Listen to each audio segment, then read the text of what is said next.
I want to thank everyone for showing up. We got the recording going. Okay. I want to thank everyone for showing up. I think this is an important discussion, a needed discussion. The New York Times or the Washington Post had a big story about the situation with journalists a few days ago, which I was glad to see. I'm going to take a minute or two to talk about something else. This is the anniversary of D-Day, June 6, 1944, when our troops stormed Omaha Beach, Utah Beach, and what have you. And this is also on June 4th, 1940, was the anniversary. It was when Dunkirk occurred, when the British and French escaped the beaches of Dunkirk. People don't understand, unless they are World War II buffs, how fortunate we were in those two things. If the Germans had done what they were supposed to do, we would be living in a vastly different society. They could have mowed down and captured all the British and French troops, and Hitler could have released his panzers when we got to the beaches on D-Day. My half brother landed on Omaha Beach on his 24th birthday. So this is kind of personal to me. So let's don't take this thing about democracy for granted, because we're being threatened now. And I think tonight's discussion will probably highlight some of these threats. Thank you. Okay, Louisa, you're muted.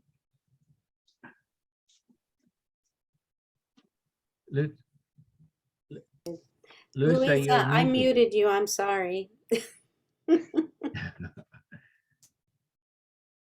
Can you unmute?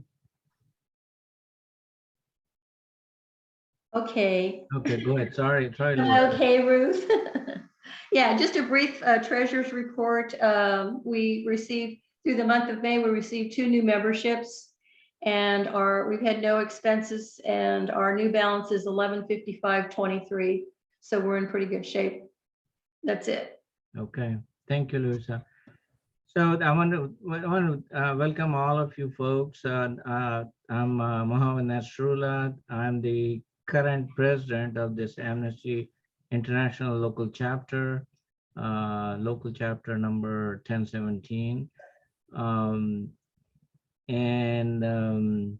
want to thank all the 3 panelists, Lisa, Elle, and Catherine, for agreeing to be on the panel for today. The title of today's discussion is Attack on Journalists and Journalism, and the panel discussion will be moderated by Ruth Nasrullah, who is the current president of the Society for Professional Journalists Houston chapter, and she's also a freelance journalist, and she's my boss number 2. So Ruth, go ahead. Thank you very much. Wait, who's boss number 1? Hold on. Welcome everyone. Actually, Mohammed, since you're co-host, can you please admit people while I'm talking? Okay, thanks. I just want to start by welcoming all of you, and also I'd like to acknowledge 2 of our Houston SPJ board members are here, Jim McGill and Dwayne Bradley. If you can wait for the camera, thank you for being here. They work hard all year helping Houston SPJ be as dynamic and interesting as it is. I hope the members feel the same way. So tonight, we're going to have some experts talking about a really timely topic. Unfortunately, it continues to be timely and relevant all around the world, and that's, as the title says, attacks on journalists and journalism. So I'm going to start by just asking each of our panelists to introduce yourself, your work, what you do, and what you think the most pressing issue, if you can come up with just one that's the biggest challenge for the area that you work in. And I'd like to start with Lisa Consul, who is the Nicaragua Country Specialist for Amnesty International USA. She's also a professor of sociology and criminology at Barry University in Miami. And as a country specialist for Amnesty, Lisa documents human rights violations in Nicaragua including attacks on journalists, and provides declarations and testimony in immigration court on behalf of asylum seekers fleeing Nicaragua due to persecution. And we've had several sessions in this Amnesty chapter about people from Central America fleeing persecution. Lisa received her PhD from Florida International University and did postdoctoral research with the Center for Migration and Development at Princeton. And Lisa, take it away, please. All right. Well, thank you, Ruth and Mohammed and the rest of you for putting on this event. It's rights of journalists, I think, is the cornerstone to promoting human rights in general. They're human rights defenders.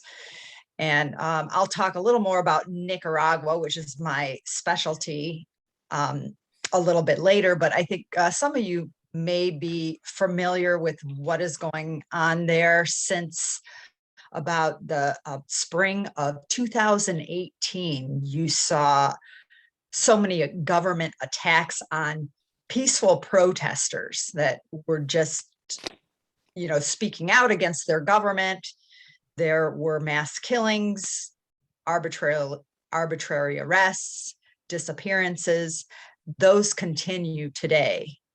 And the government, the main group that they target is journalists, because they know that that is the voice that will expose the government, or expose the government's really very violent human rights violations. I don't know if there's any, I know we're going to talk more about the okay. Was that enough, or should I think so. We're going to get into the meat of it as we go along. So with that, I would like to introduce our next panelist. Catherine Jacobson is the U.S. and Canada Program Coordinator for the Committee to Protect Journalists, a global nonprofit organization based in New York. In this role, Jacobson works with local news organizations and reporters to monitor and respond to attacks on the media. Prior to working at CPJ, Jacobson worked for 4 years as a reporter in Ukraine and Russia, writing for outlets including the Associated Press and Business Week. So, Catherine. Hey, thank you guys so much for having me. It's great to speak with you all. So just a little bit about the Committee to Protect Journalists and my role at the organization. As Ruth said, I cover the US and Canada, and the Committee to Protect Journalists has 3 different kind of main departments. So there are regional programs, which I'm part of that. We do research on all of the different problems that journalists face around the world and keep track of all of these different issues. We work very closely with our advocacy team that strategizes about how to try and make things better for journalists, which is, a very kind of uphill battle sometimes, you might say. And then we have the emergencies team, which does rapid response to quickly evolving geopolitical events that put journalists in danger. So examples of that are with Afghanistan. We did a lot of work to try and get as many reporters as we possibly could out of the country following the US troop pullout. And then more recently, we've been responding to the invasion of Ukraine, May 24th, or sorry, the February invasion of Ukraine, and the changing security situation on the ground for Ukrainian journalists, as well as the outflowing of Russian independent media, with more kind of repressive anti-media laws passed following that invasion. I kind of get roped in to work on some of the emergency response stuff, but a lot of the time my work focuses on kind of the granular things in the United States, kind of slow burn, if you will, that the journalists face working across the country. And also in Canada, I should add, kind of the land of milk and honey north of us is usually viewed as a place with, very few press freedom issues, but unfortunately we're starting to see there as well, kind of, again, the slow ebb of problems kind of sneaking up. So yeah, I look forward to the discussion. Thanks. Thanks, Catherine. And finally, we have Elle Tusi, who is a journalist and producer based out of Southern California, and she serves as the the co-chair of the Society of Professional Journalists International Community, and she's also on the board of the Freelancers Union. You can see her investigative work in the New York Times and reporting on BBC Panorama, CNN, and PRI, The World, to just name a few outlets. As a cross-platform journalist, she has covered sexual abuse cases in sports, all the way to refugee coverage in the Middle East. And unfortunately, I have to find her on my screen. So hang on, Elle. My screen changed. Elle, wave your hand. So there you are. Okay. So please go ahead, Elle. Sorry about that. Thank you so much for having me. It's honestly, it's an honor to be with Catherine and Lisa talking about this subject today. Just to go over my role with international community at SPJ, really this community came about because it's actually an extension of SPJ for those of us that are really interested in protecting journalism globally. And I encourage those of you that are in the Houston chapter, if this is something that you're interested in, we would love to have you be involved. We're constantly having more members from different national chapters joining us in this endeavor, where we like to protect international journalism, especially press freedom. For me personally, I know we're supposed to discuss issues or matters that we think are very pressing right now. And as a journalist right now working on a few different stories, I think the most pressing things right now is freedom of information, access thereto for journalists. And this is not just for those that are international. Working on a story in Alabama where, being in California, I don't have the access to the freedom of information or the information that should be I have access to. And this is something that should be a concern for everyone. You know, the access to this type of information should be available. And second thing that has always been a part of my involvement with the international community is safety. And has always been in the thread of everything that I do with the organization. And within the last year, within the international community, have formed a partnership where we provide free risk assessments for freelancers that are SBJ members. So I hope that if you in the Houston chapter have any freelance journalists or paid members that are working on stories that whatever location they plan on going to, even if they're local, please join that effort where we can do that risk assessment for you. You don't have to go to a different country to do it. You know, you can be working on a local story, and making sure that you do it safely, I think, is one of the most important things. So yeah, there you go. Thank you very much. And Ella, I'm actually going to stay with you for a moment. One of the most dramatic cases that we've seen of violence against journalists recently was in the Palestinian occupied territories, the death of Shireen Abu Akleh. And I was wondering if you could tell us a little bit from your perspective as the head of the SPJ International Community. Tell me, you know, what you think about that, what your stance is on it, and so forth, whatever you want to say. Well, I think that what happened to Shireen is horrendous, and it should be something that I think any journalist, no matter where you're located, it should capture your attention, and you should stand up for the fact that something like this should never happen to a journalist doing their job, period. It shouldn't get to the point where someone's life is in danger.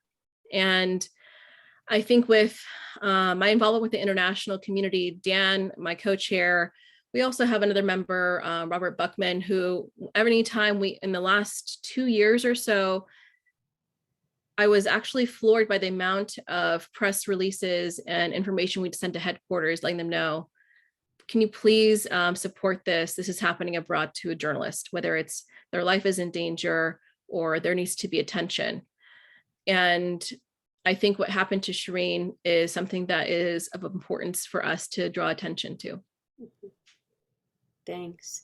And Catherine, I'd actually like to go to you next because I am dying to know. Sorry, my screen keeps changing because I'm doing this highlighting thing. So, all right. So what I want to ask you, Catherine, is I just assume that everything is absolutely perfect in Canada. So what are the problems that facing journalists in Canada? It's just like that's quite the shift going from the occupied Palestinian territories to Canada. and you're, Um, you can certainly comment on that as well if you'd like. So yeah, having a conversation. Yeah, no, a lot of the problems that that CPJ has dealt with are actually access to information, as were mentioned in introductions as well. The arrests that we have documented have all been around pipeline protests, kind of akin to Standing Rock, if you guys recall that, way back when in like 2017, I want to say. Where journalists have gone out to cover First Nation issues and First Nation protests around the construction of pipelines on their territories. And the Royal Canadian Mounted Police, the local law enforcement, does not like that. And they have either arrested or detained journalists, trying basically just to block coverage, right? I mean, it's the same tactic that we've seen in the United States as well. The point is not to actually press charges against journalists and take them to court, though that sometimes happens and is a consequence of it if there's someone who wants to make a political point, but it's more just to make sure the coverage doesn't happen in general, right? Because you can't report the news if you're not there. If no one's there to document anything, nothing happened, right? So that's kind of the main issue. And then they also have backed up freedom of information requests, that sort of thing. So yeah, it kind of feels like the United States, the same issues that we saw in the United States, like, Yeah. what, 5-7 years ago. Yeah. Well, thank you. If everyone who's not speaking can mute yourself, please.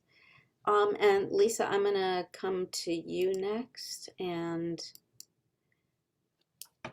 I guess you said that the main target of the government is journalists. And I wondered if you could just expand on that a little bit more, like how is the way the press functions and the rules surrounding it and the laws governing it this very similar to that in the US, or what's it like in Nicaragua? I think it's much more serious in Nicaragua, but it could serve certainly as a lesson for, how to avoid really killing democracy. In Nicaragua, well, I think Catherine and Elle put it very nicely that, there's attacks on journalists, threatening them, even, reacting with violence against them is a way of silencing them so they don't expose the human rights violations that governments impose on their people. So in Nicaragua, when I said that journalists are the main targets, really it's the civil society, who are speaking out against the government are the main targets. But authoritarian dictators know that it's the journalists who are going to speak up for civil society. In Nicaragua, I mentioned a key time that was in the summer of 2018, where you had so many people protesting on the streets. They were met with violence. You even had a freelance journalist on camera being killed. Okay. After that, the government started to impose another tactic, and that was to create laws that could silence journalists. And we've seen this as a trend in Central America, other parts of the world as well. One of the laws is the special law on cybercrime, which actually makes it illegal for people to post anything online that may cause harm, fear, or anxiety. So very arbitrary. Another law is the foreign agents law that they passed. They passed a similar one in El Salvador. And again, that's been used to silence journalists. It's kind of how it sounds. Any organization who has connections with a foreign country, and that could include getting charity or even working with other journalists around the world. They have to register with the government, and they're kind of giving the government permission to look over them, and the government in Nicaragua can decide to shut them down if they think, there's too much of a cozy relationship with another country. Because of laws like these, you've had, for example, recently, the chairman of La Prensa, which was one of the largest independent news organizations in Nicaragua. He was sentenced to several years in prison, I believe 9 years in prison just last month. Same with another one, Miguel Mora, sentenced to 13 years a couple months ago. He was a journalist just for speaking against the government. Okay.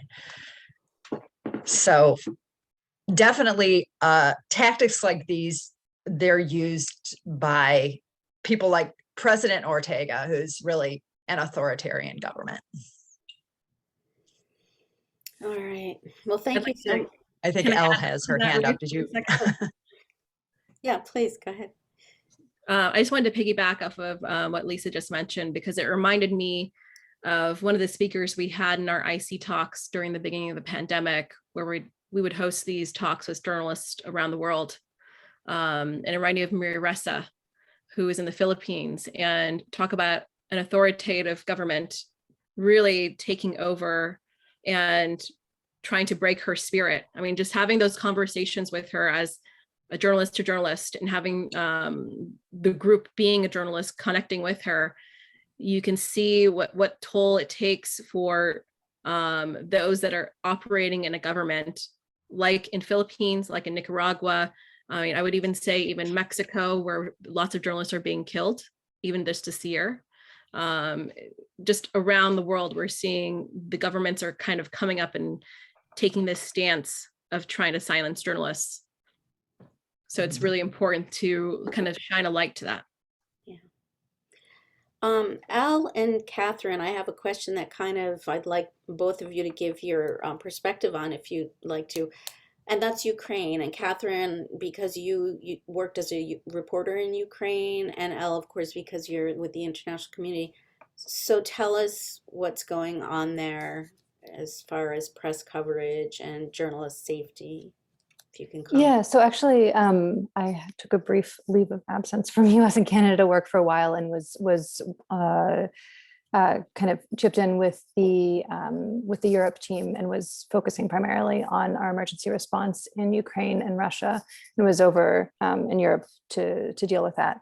The situation in Ukraine is interesting in that all of these reporters across the country have overnight become war correspondents. I think it was easy for us to forget that there has been kind of a conflict in the East since 2014, following the annexation of Crimea, and then with the kind of hot and cold conflict in Donbass. So journalists had, been war correspondents for a while in that sense, but overnight towns all across the country were basically turned into war zones, and there was a massive influx of need for flak jackets, helmets, and just equipment, right? If like TV towers were targeted by the Russians, or not targeted, but were hit by the Russians, and destroyed equipment and laptops, and just kind of the nitty-gritty things that you need to operate a newsroom. So that's going on. And then I think it's also really important to address the press freedom issues going on in Russia. And as we've documented, it's kind of this onslaught or has been kind of like a frog in the boiling water, I think. The situation has been getting worse and worse and worse for years.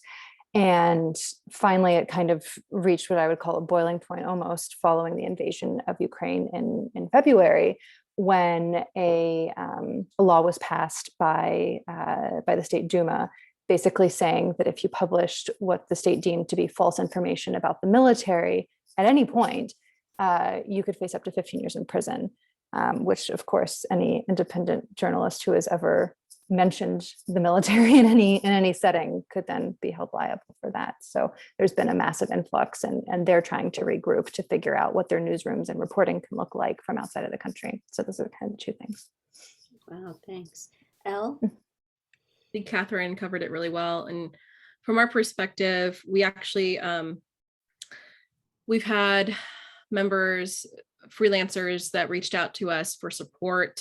They're planning on going out to Ukraine.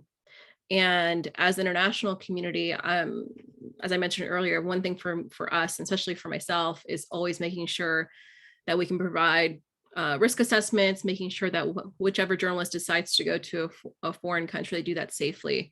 And across the board, when we consulted with a lot of our partners, you know, we were getting that pushback as to make sure that unless they're with a news agency, confirm with a news agency, make sure they don't go in as a freelancer.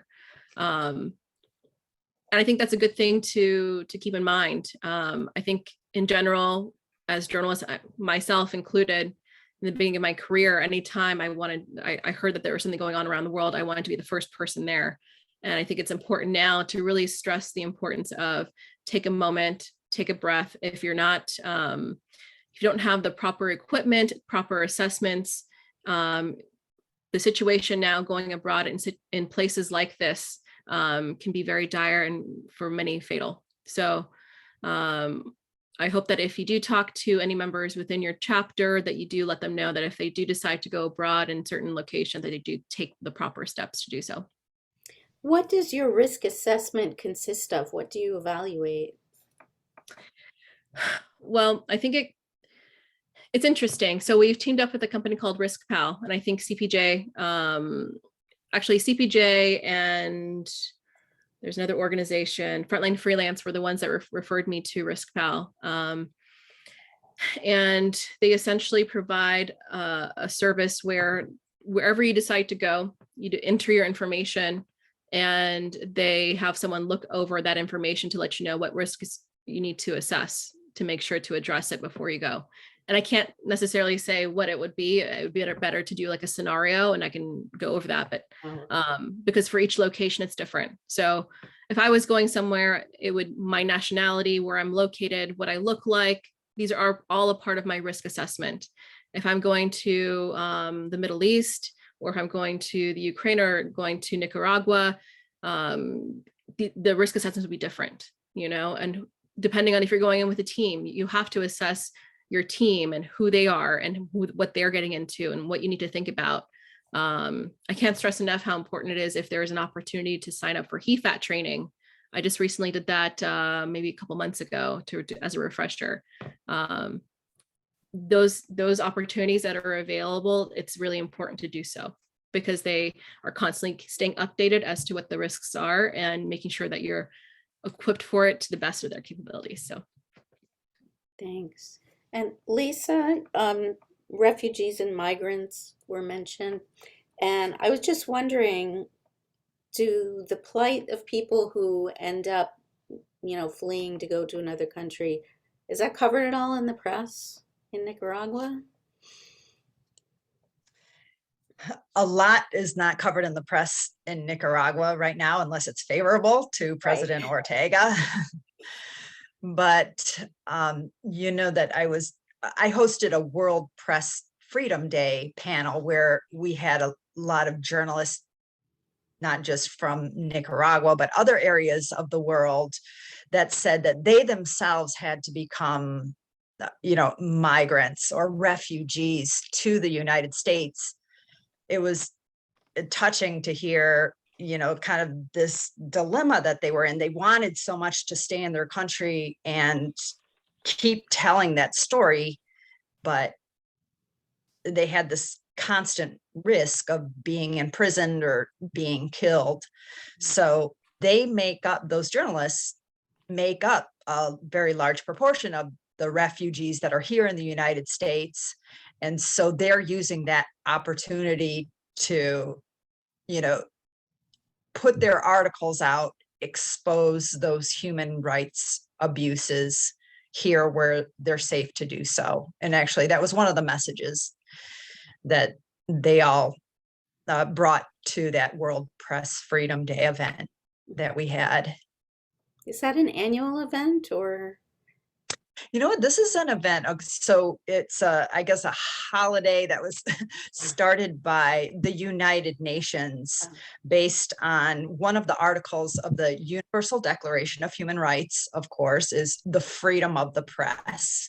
So they were recognizing the importance of press freedom for human rights around the world. And I think it was, I want to say the 1980s, they created Press Freedom Day, just so it would draw attention to the issues that we're talking about.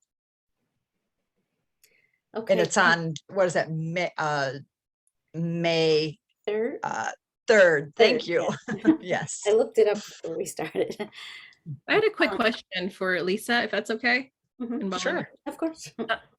In regards to Nicaragua, what do you think are the most timely risk factors for journalists? Is it digital security, or what kind of things are you seeing aside from like that are the large, like the more, I guess, attractive attacks to journalists? Is it through digital or is it through physical attacks? Right now, most all of their independent journalist outlets or media outlets are shut down. I mean, it's really gotten out of control with the government there. Most of those have gone online. Okay.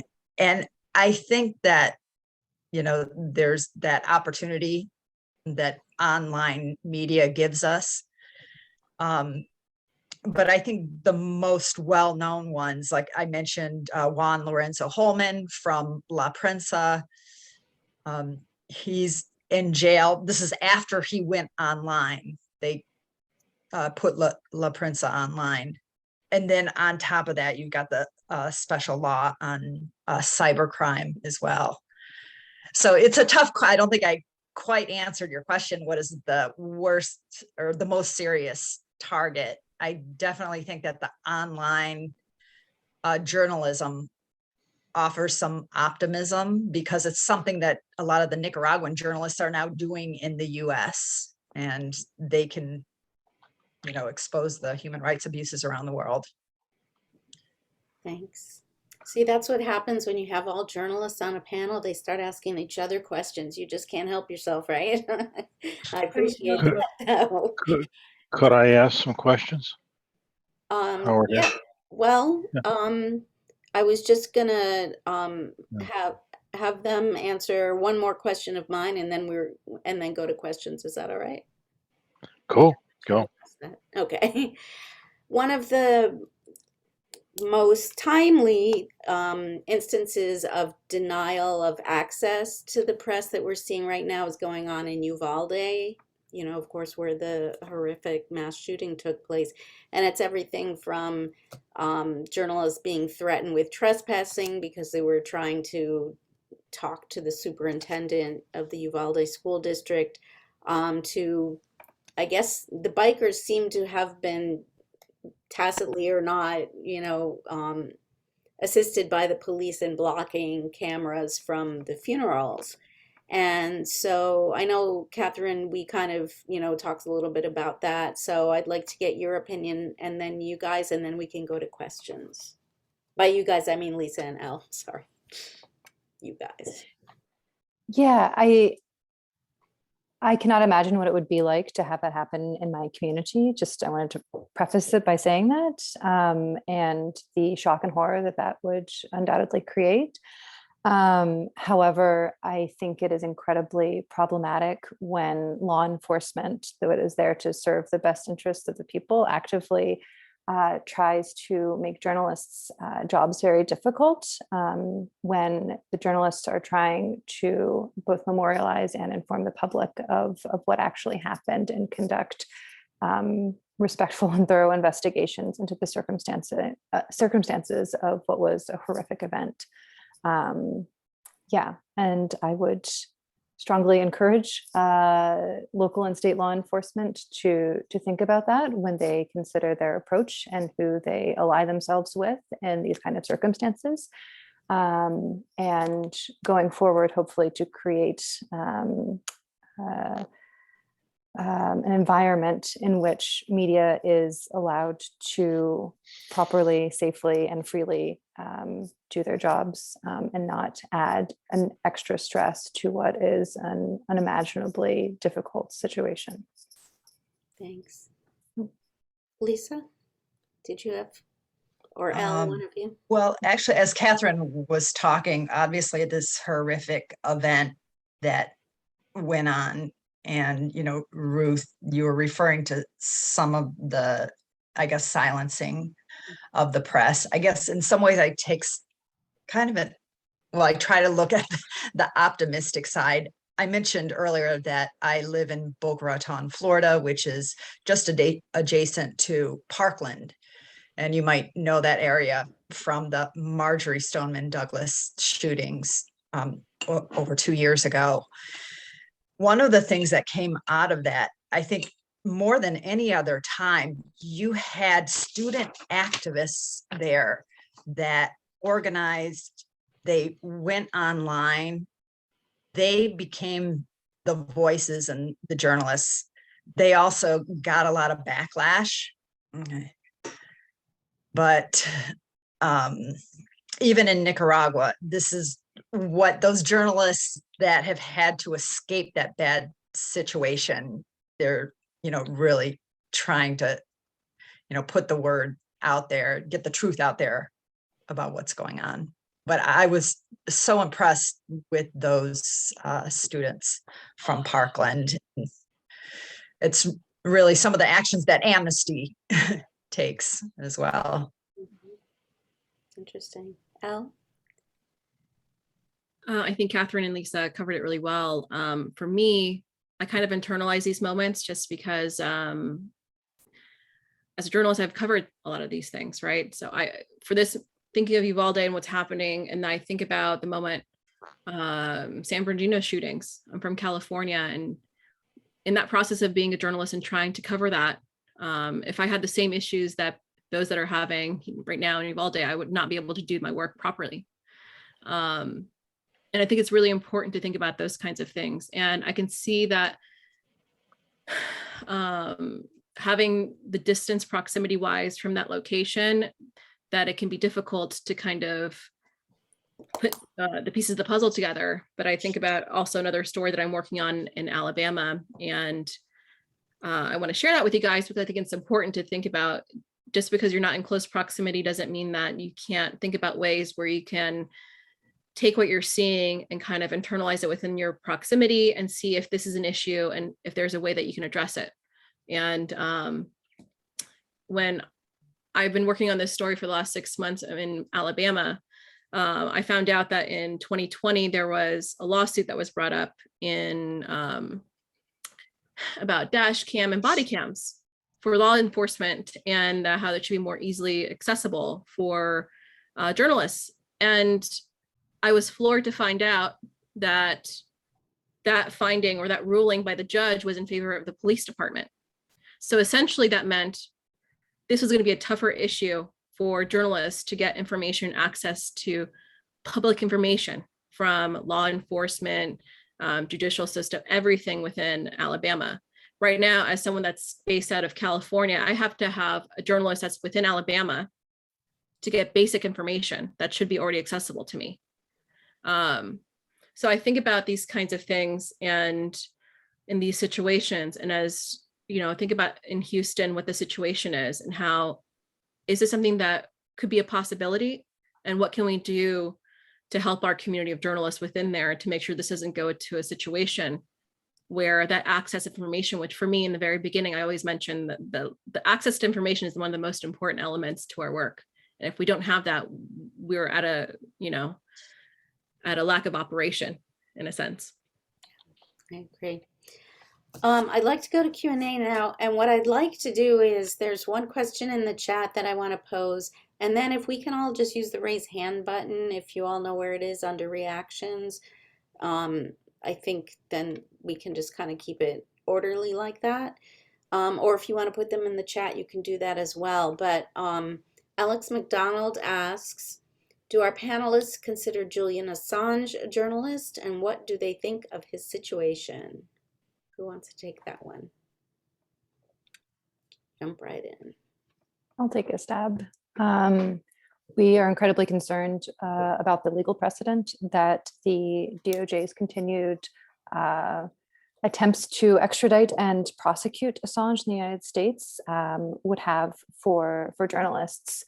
The use of the Espionage Act for what is essentially news gathering activity is deeply concerning and would affect everyone, all journalists basically, and to continue in this pursuit, despite all of the kind of warnings from civil society organizations, press freedom organizations, news organizations, is very disheartening. And we strongly encourage the Department of Justice to consider dropping those charges and dropping the extradition case. It does not look like that's going to happen, but it should. Yeah, we've had some similar cases. I think the Amnesty members here may recall some of the actions surrounding Edward Snowden. We highlighted the Snowden case in our Right for Rights campaign. What was it, about 6 years ago? And also Chelsea Manning as well, kind of similar situations where the US government was very much opposed to what they were putting out there or the information that they were sharing with the public. And yeah, I would agree with Catherine that they should not be prosecuted. That's Amnesty's stance. I think for me, I stay neutral on a lot of things, and I think it's important to address with, at SPJ, we have a code of ethics, and we have to think about everything that we do and what that means in within that code of ethics, I think. And we always have to, as journalists, think about protecting our sources and how to do so all in a safe manner. So whether Julian Assange is considered a journalist or not, I'm not concerned with that as I am with the access to information and how we can do that in a safe manner. Got it. Howard, you have a question? Please go ahead. Yeah, couple. One, particularly with respect to South America and the Central America, is with the change of administrations, is the U.S. intel community becoming more helpful for journalists in both staying alive and getting information and providing them protection? Two, you may feel powerless, but I was reading an Aviation Week article, and they made the point that a babushka with a cell phone was more effective militarily sometimes than a communication satellite. So have you considered the use of your technology with body cameras and using them so that when things start to happen to you, immediately it can go onto the net and be used as a way of sort of backing people off? And three, is there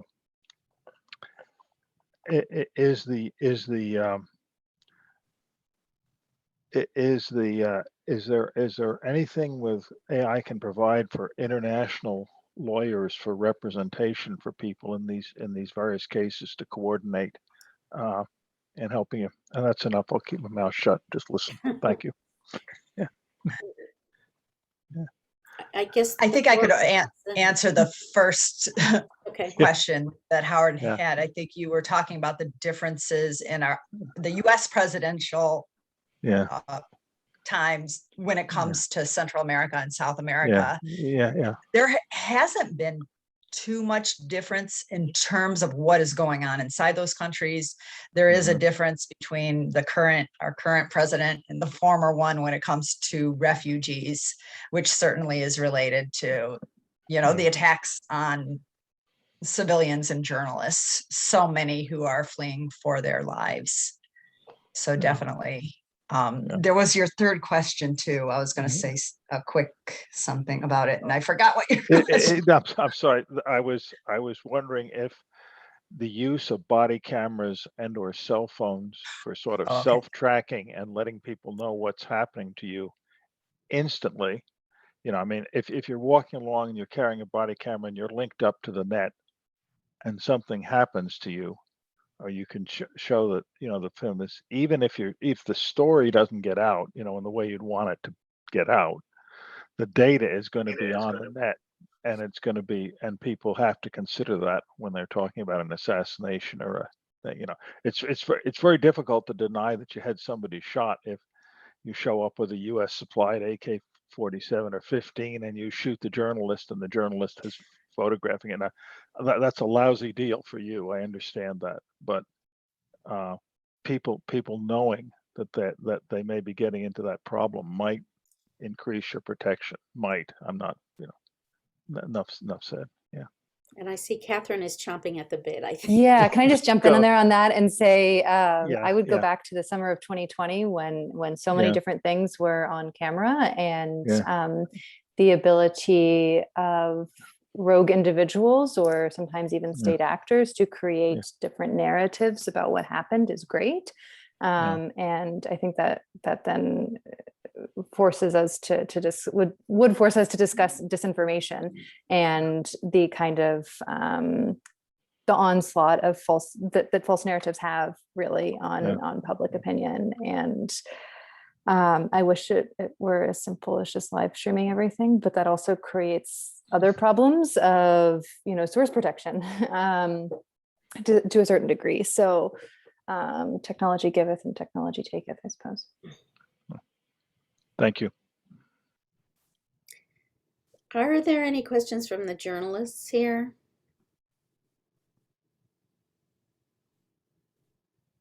All right. Other questions then? Oh, wait, okay, Mohammed, you'll be Mohammed. I concede to Bob. Go ahead, Bob. Okay. Okay, I just wanted to know, do you see such, for 4 years, we kept hearing about fake journalism here in the United States. We're talking about the New York Times, the Washington Post, CBS News, whoever, CNN, and it has carried on over here. Do you see a kind of a chilling effect starting to take hold in our society? I don't know if I can jump in with that, but it would be so nice to say that this problem arose just with the previous president, but he very much played on something that was already within society. And so unfortunately, a change in administration, it's a change in rhetoric, but not a change in the hearts and minds of people, as I'm sure you guys well know.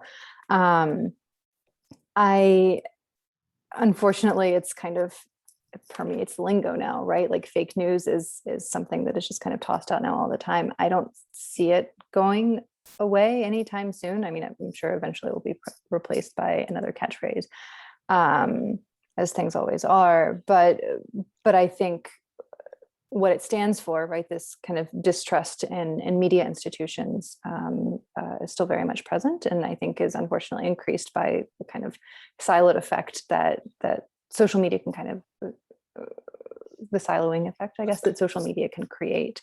And yeah, I don't know if this is really answering your question, but I basically, I wish I was more hopeful about this, which is why I'm kind of flip-flopping here, but I don't. I'd like to piggyback off of what you're talking about. Yeah. I think, I know you mentioned the society, but then I'm kind of recalibrating to what this effect does for journalists that are doing the work. And I can't begin to tell you how in the last minimum 5 years or so, maybe even more, the first question I get asked every time someone asks me if I'm a journalist is, what kind of journalist are you? Are you the fake kind? And the toll that it takes on people that do the job, it's a lot, it's like chipping away little by little. And I can't begin to tell you how important it is to redirect the mental health element of the work that we do. And because at certain point, we were always talking about burnout or just kind of a lot of things happening at once, right?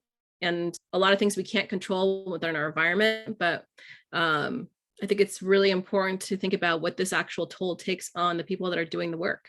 And because society will always have something to kind of want to chip away at us. It's always going to be a new term.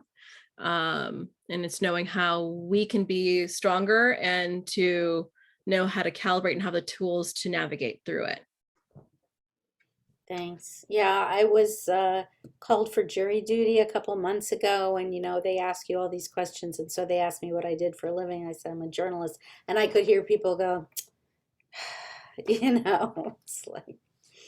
Anyways, Jim, thank you. It's a question from a journalist, wants to know, what can we do as US-based journalists to help secure the freedom of captured journalists like Austin Tice? And then Alex, I'll come to you next.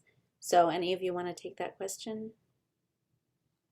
I don't mind starting because we're part of SBJ. One thing you can do is we always, in situations like this, we always do press releases as a part of the international community for things that are happening abroad. And that's something that we do. We bring attention to it and we bring a larger attention to it. We don't provide resources, but we always partner with our collaborators like at CPJ or Freedom of the Press Association and Frontline Freelance, other organizations that are actually having the resources to draw attention to subjects like this and matters like this. I think it's really important when we have situations like this, we all come together. And just to let you know that the international community hopefully is that go-to element of SPJ that you can, if you see an international situation, that there is a place that you can go to be a part of it. I would also just say, kind of, piggybacking off of that, like make sure you're distributing different press releases from different organizations, but also if you feel so moved to do so, contact your state and federal representatives and let them know you care. It's a big, important thing. Alex, go ahead, please. Yeah, thank you for this very interesting panel discussion. I'm sort of feeling that we're in very detailed on a number of aspects for journalists, and I would love to sort of have a bigger picture from your perspective of how journalism has changed and where journalists today, I mean, with consolidation of a lot of the media, for example, in the United States, the closing down, I've heard that the number of journalists has dropped significantly. There's a lot of loss of local news from what I understand. And so I'm curious, and yet there are these new things. There are, people doing podcasts and doing their own thing. And so I'm trying to understand the ecosystem of journalism, and where do you all see journalism moving, the opportunities for the public to get good information. My kids get their news off of Reddit, and so I'm just sort of trying to understand what should we be looking, instead of just looking at the world from the rear view mirror. I'm curious what you all see out the windshield. Thank you. So who wants to take that one? Nobody. I mean, it's a very loaded question. I mean, think of lots of different things. I don't know what the future holds for, I can only focus on my career, and that's the only thing I can think about that I could speak truthfully to. And for starting out, I always wanted to have a place within legacy organizations. And that to me was a level of metric of success. And at a certain place, I was able to get into National Geographic, New York Times, all different places that I probably didn't imagine would happen to me in a lifetime. However, after reaching those goals, I realized there are new ways of sharing information, different methods of storytelling that I could do. And as long as I keep to my ethical code, that is what a journalist does, I can do different types of work. Like, for example, I did an investigation with New York Times last year and plan on turning it into a documentary, because I know as an audience, people will probably see my content more than they would read it.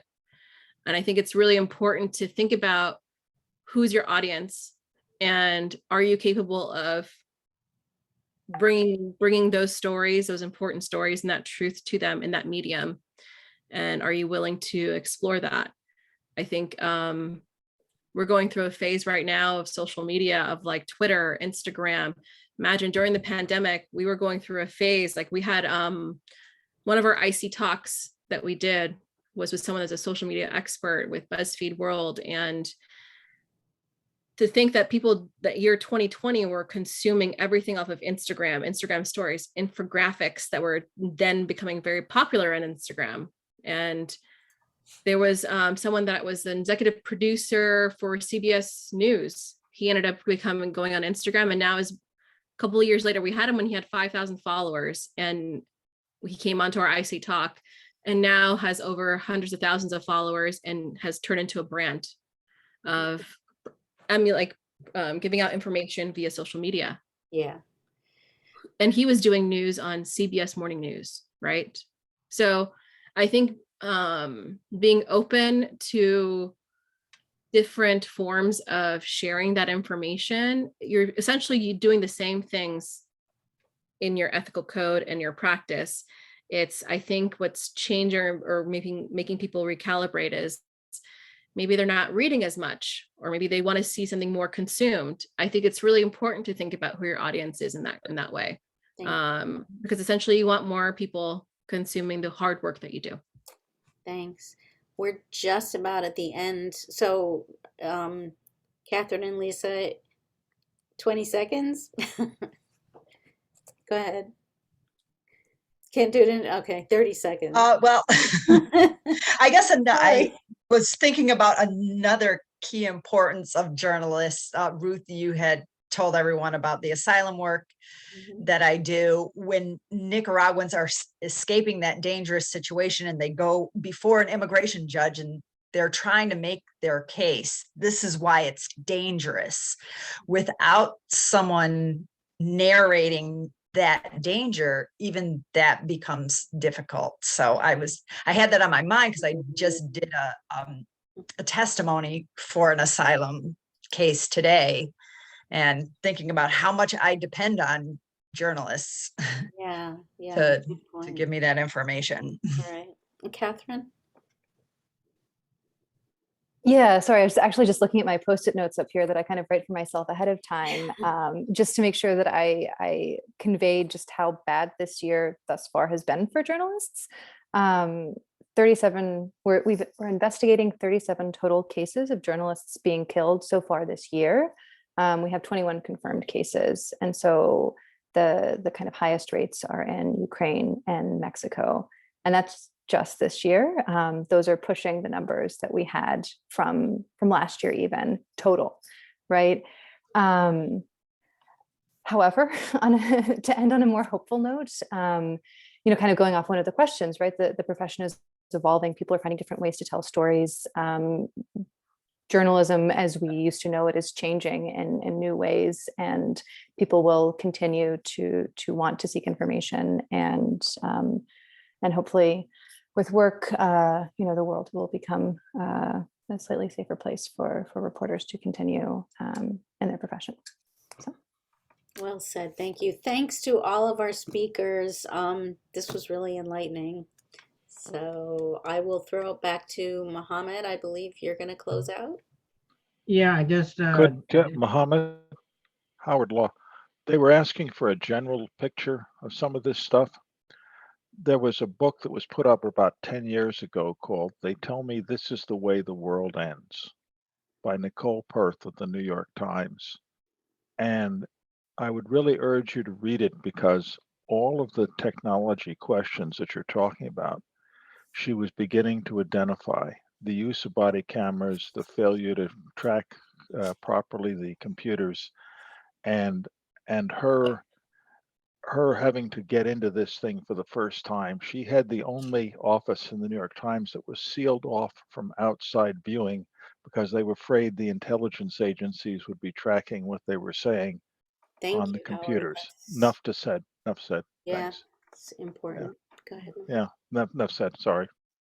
Thank you, Howard, and thank you, Elle and Catherine and Lisa for this. I mean, the information that you guys talked about went from so many different areas.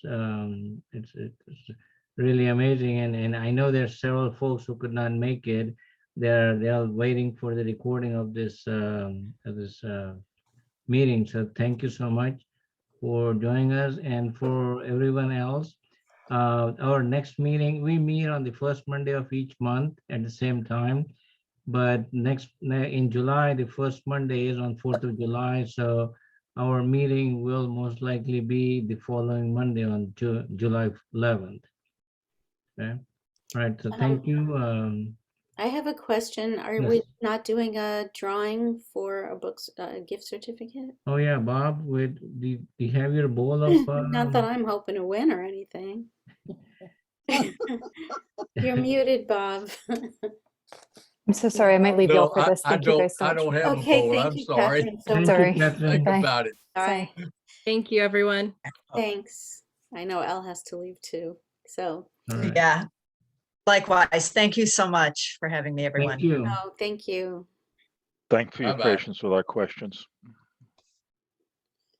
So Bob, I think you should have that bowl ready every meeting. Yeah, you have to forgive me. You'll have to find me. Kick me out of the country. Send me to Canada, where it's really getting bad up there. Yeah. Go to Diane's That's right. We're going to cottage my in Toronto. relatives. We'll form a caravan. Just kicked you out of the country. So y'all take care. I'll try to do better next month. About our God book. bless. So, Thank you. All right. Thank you guys for doing this. Appreciate it. Thank you, everybody. Thank Thanks, you. Mohammed. you. Thanks, everybody. Thank you. Muhammad, Okay, thank you. Yeah. Bye. Bye-bye. Thank you. Send us a copy. Bye.